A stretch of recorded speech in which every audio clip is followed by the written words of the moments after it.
Yung pamamaril saan po naganap? Sa harapan po ng tindahan ko na ihaw-ihawan.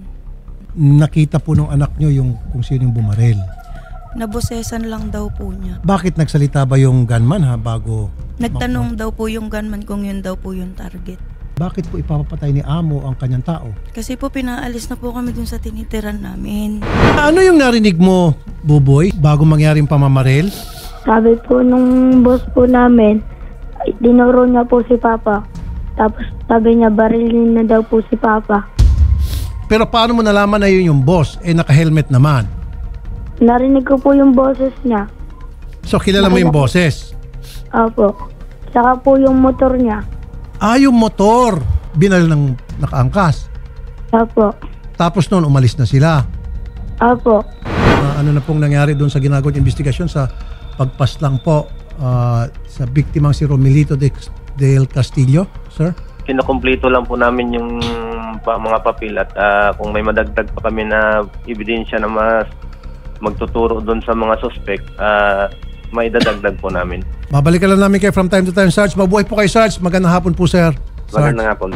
Ako po ay magbibigay ng financial assistance sa inyo para sa pagpapalibing at kung ano pa mga kailangan. Saan po nakaburo ngayon? Sa Cubao po, sir. Sige po, sasagutin ko na po yung burol, sagutin ko na po libing, sagutin ko po lahat. Kahit na cremation, ako po ay magbibigay ng financial assistance po sa inyo. No po, sir. Gusto ko lang po mailipat po yung mga anak ko sa probinsya kasi po, hinahunting po kami. Dan, sige po. Ililipat agad-agad natin. Sige Thank you po, Senator.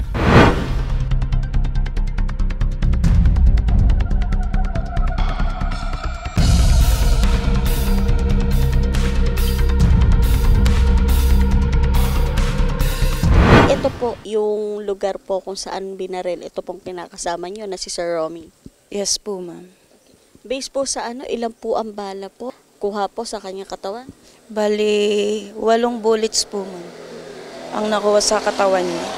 Ano po ba yung ginagawa niya dito, ma'am, noong time po na nangyari yung insidente? Tumawag po siya sa akin, video call kami before nangyari yon. So, ang saya po namin nag-uusap video call. Tapos po, bigla pong may tumawag sa kanya na may pasahero daw po. Kaya po siya lumabas. Paglabas po niya, sabi daw po nung isang kasama niya, ay akala ko pasahero, bata lang pala. So, lumabas daw po yung asawa ko. Pinapadlock niya na po ito at mamamasada na nga po siya. Siguro po pupunta na po siya dun sa labas kung saan tayo pumasok. Pag talikod niya po, nagulat na lang po yung anak ko na nakakita dun sa nakamotor. Bigla po siyang pinutukan. So nakaharap pa daw po yung asawa ko doon sa pumutok sa kanya. Habang papalapit daw po yung asawa ko sa pumuputok, hindi na po umabot yung paa niya sa pagsipa sa motor. So, itong mga butas na ito, ma'am, ito yung mga tama ng baril? Yes po, ma'am. Dahil po to bagong gawa niya po ito eh. Tapos meron pa po doon. Apo, yan po yung mga tama ng bala. Ito po, itong mga ito. Apo. Okay. After po noon, ano na po yung nangyari? Yun po, nung pagka-video call po sa akin ng anak ko, akala ko yung mister ko pa din yung makakausap ko. So nakita ko na lang po, yung mister ko nakahandusay na siya. So madalit sabi, parang dito po banday, kaso wala na po yung bakas niya. Basta po mismo dito sa harapan ng tindahan ko. Yung anak mo, ma'am, na sinasabi mong nakakita rin, nasaan po siya noong time na yun? 3 di pa lang daw po yung layo nila. Tatakbuhin po daw niya yung papa niya. Tinutukan din daw po siya ng baril sa ulo. So, kinasahan po siya ng baril, tinutok sa ulo niya. Buti na lang po, wala na pong laman na bala yung baril. Apo, kaya po hindi siya nadamay doon sa ano. Doon po sa statement po netong anak ninyo, nakita siya, no? Apo, nakita po. Nakita po niya lahat ng buong pangyayari. So, hindi ko rin po mapilit yung ibang nakakita, gawa ng natatakot din po sila. Kaya, ang hihingin ko lang po sana matulungan kami ng mga nakakataas para po makamit po yung hustisya ng pagkamatay ng asawa ko. Masakit man po, isipin. Andun na po eh. Di ko na po may babalik yung buhay niya eh. Kaya sana po yung gumawa sa asawa ko niyan, sana makonsensya siya. Usigin siya ng konsensya niya. Wala pong pinakitang masama sa kanila yung asawa ko. Halos lahat po ng tao dito, kaibigan po niya. Wala po kami naging kaaway dito. Halos yan, lahat po yan. Magkakasama kami dito, nagtitinda, ma'am. So hindi niyo rin po ina-expect, ma'am, na may ganun po palang hidwaan or galit ito pong suspect? Yes po, ma'am. Siya lang po talaga, simula nung pumunta siya dito sa lugar na to, siya po ang nagbigay ng gulo sa buhay namin.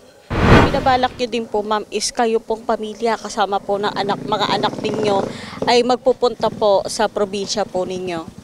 Yes po, ma'am. Yun po siguro yung magandang gawin ko na lang kasi mas importante po ang buhay ng tao. Sa programa naman po ni Senator Raffy Tulfo, narinig niyo naman po na galing mismo kay Senator na kami po ay tututok din dito sa kaso.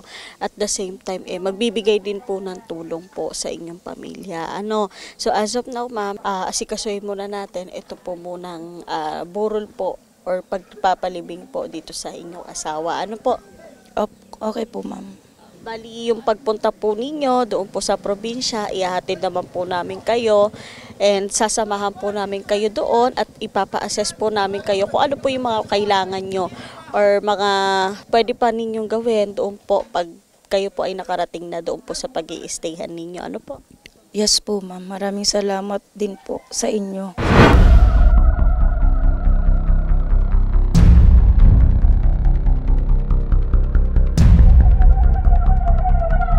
So kahapon, ma'am, kayo po ay nag-text sa amin na kinakailangan nyo na po na lumuwas po dito po sa inyong ate. Ano po ba ang nangyari? Kasi po yung tinitiran po ng mga anak ko, may nagtanong po sa kanya na nakamotor.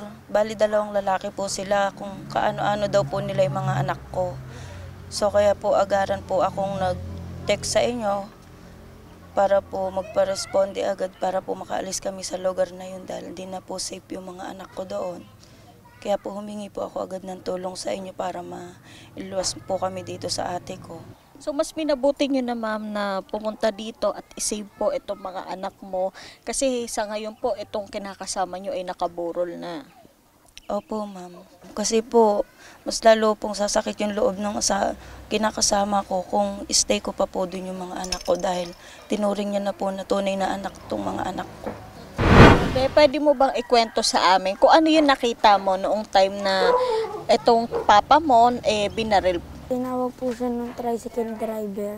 Nasabi po niya may pasahero pero wala daw po. Bata lang naman daw po.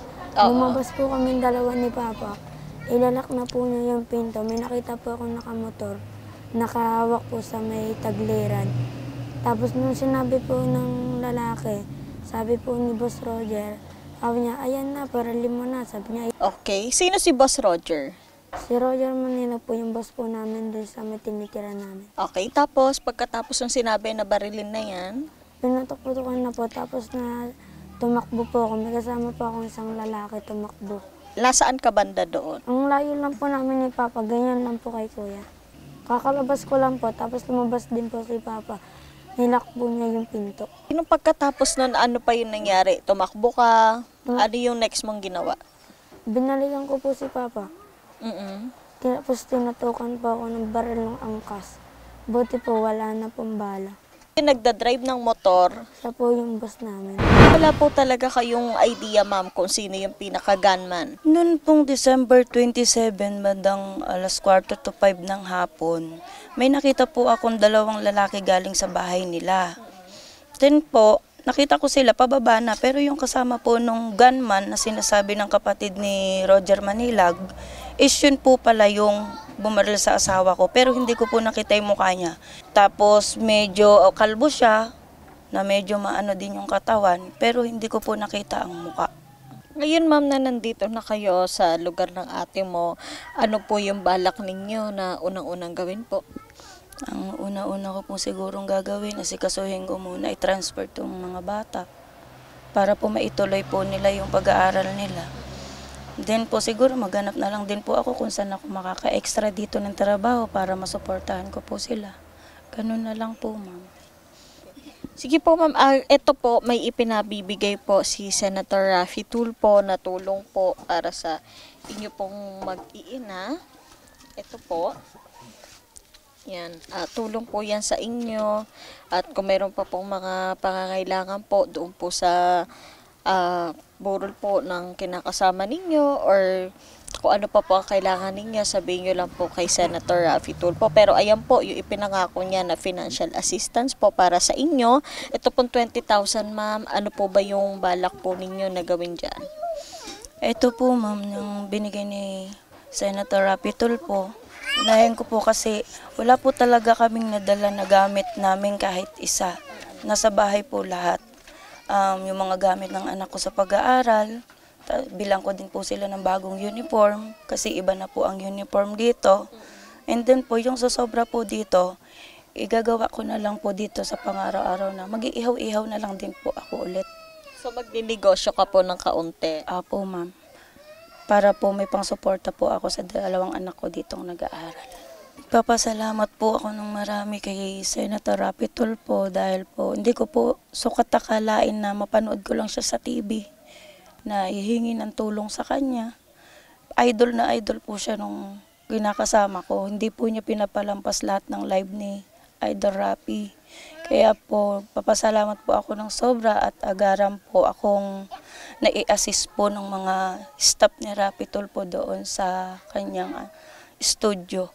Maraming salamat po, Senator Raffy Tulfo, sa inyong pagbibigay tulong sa amin. Papasalamat po kami sa inyo ng marami. Then God bless po. Sana po marami pa po kayong matulungan.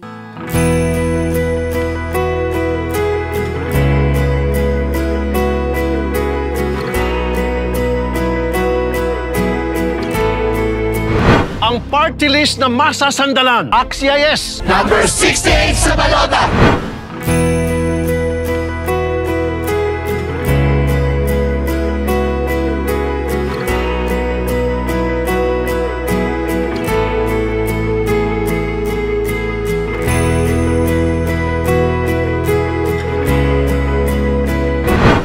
Kayo po itong isa sa anak po ni Sir Romelito.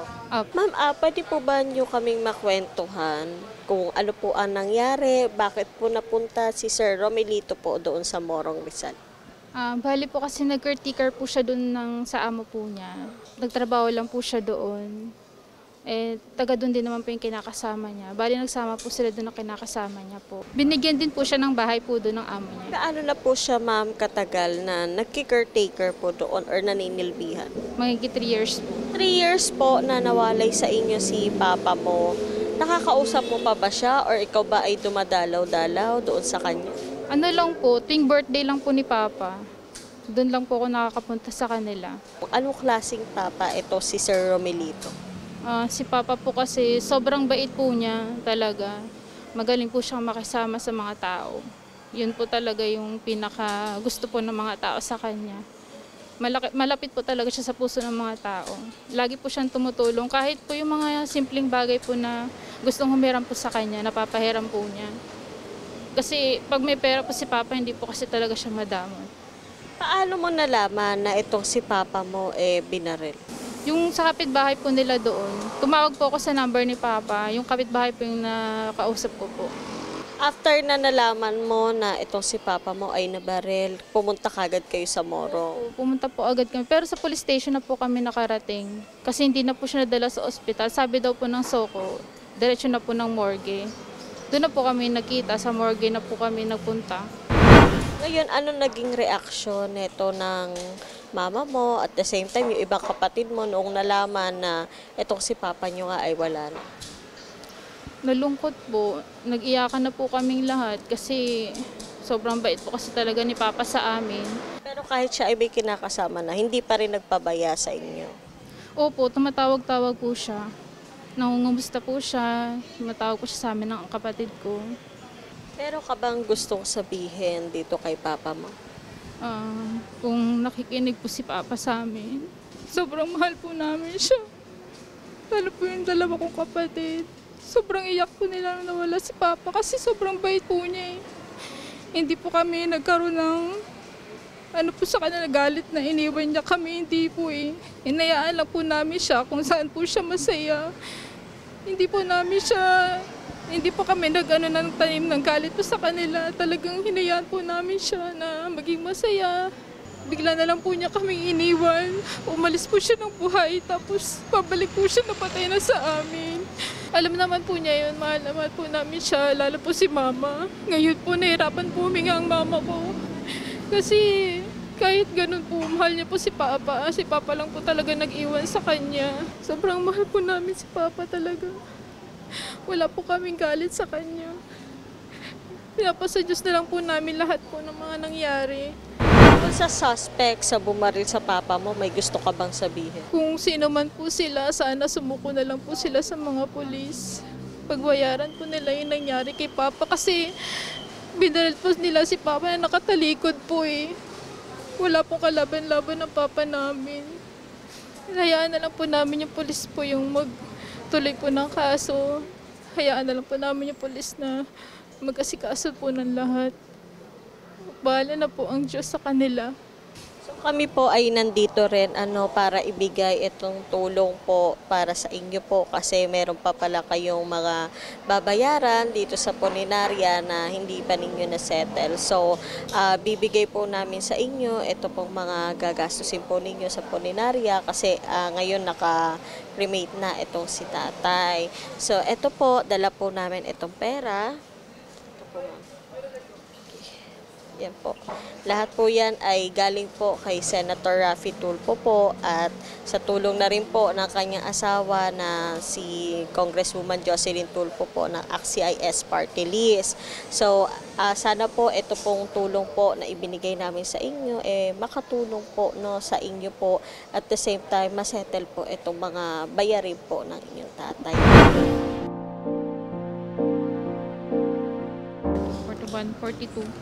42,000 po. Maraming salamat po, Sir Raffy Tulfo po. Sana marami pa po kayong matulungan na katulad po namin na mahirap lang po. Makakaasa naman po kayo, ma'am, na ito pong kaso ng papa nyo ay tututukan po natin. Opo, maraming salamat po. Sana po, bigyan na po ng station yung pagkamatay po ni Papa. Yun lang po. Maraming salamat din po sa inyo, Ma'am Cecilia.